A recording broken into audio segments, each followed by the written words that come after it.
cascada del oxígeno. Y cada vez va a haber menos oxígeno y menos oxígeno.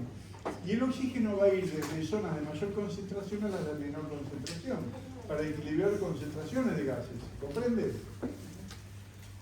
Entonces, ¿cómo es esta cascada del oxígeno? En la atmósfera es de 160, ¿sí? Pero en las vías aéreas, la presión conductora va a ser de 150, como dijimos. En el alvéolo va a ser menor, de 100. ¿Y por qué va a ser de 100 en el alvéolo?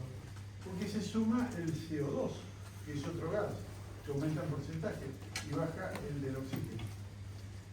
Entonces, son 160 en la atmósfera, 150 en la presión conductora, 100 de oxígeno en el alvéolo, 95% en la sangre arterial, y luego va a ir a 40% en los tejidos y en las mitocondrias 5,8 milímetros de mercurio. Es decir, que las mitocondrias van a estar muy ávidas de oxígeno, que la necesitan para formar el ATP. Esto es la cascada del oxígeno. Entonces, una vez que llega el oxígeno a los alvéolos, se va a producir el fenómeno de hematosis, que es el intercambio alveolo-capilar, en el cual, entonces, ustedes ya saben cómo está conformada la barrera, y el pasaje de oxígeno y CO2 va a hacer a través del fenómeno de diferencia de concentración de gases. Estos gases, tanto el oxígeno como el CO2, van a pasar de zona de mayor concentración a la de menor concentración. Obviamente, el oxígeno desde el alvéolo hacia la sangre, y el CO2 desde la sangre hacia el alvéolo. Y el fenómeno por el cual se produce este pasaje es de difusión pasiva, acuérdense, es pasivo el fenómeno. Difusión pasiva, porque los gases atraviesan esta barrera de hematosis por diferencia de concentración de gases. ¿Se entendió? Difusión pasiva, el oxígeno tiende a salir del alvéolo hacia la sangre, mientras que el CO2 desde la sangre tiende a entrar al alvéolo.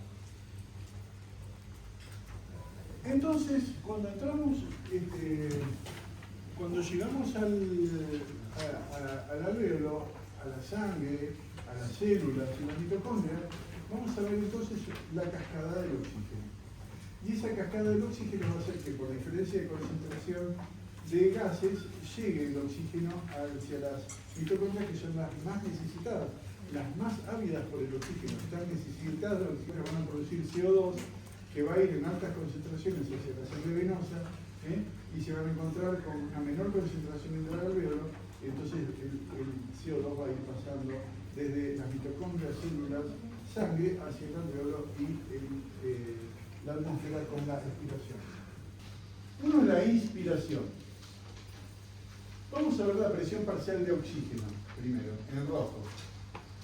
En la presión parcial de oxígeno vamos a ver que son 150 milímetros de mercurio en la presión conductora. Va a bajar a 100, lo exacto es 103 milímetros de mercurio en el alvéolo. ¿Por qué? Porque aumenta con un porcentaje el CO2. Este valor de 103 va a ser mayor que la presión parcial de oxígeno en la sangre, por lo cual va a pasar el oxígeno hacia la sangre. En la sangre arterial va a ser de 95. Y luego en las mitocondrias, que va a ser de 5 o 7 milímetros de mercurio. Las mitocondrias, a su vez, forman agua y forman CO2.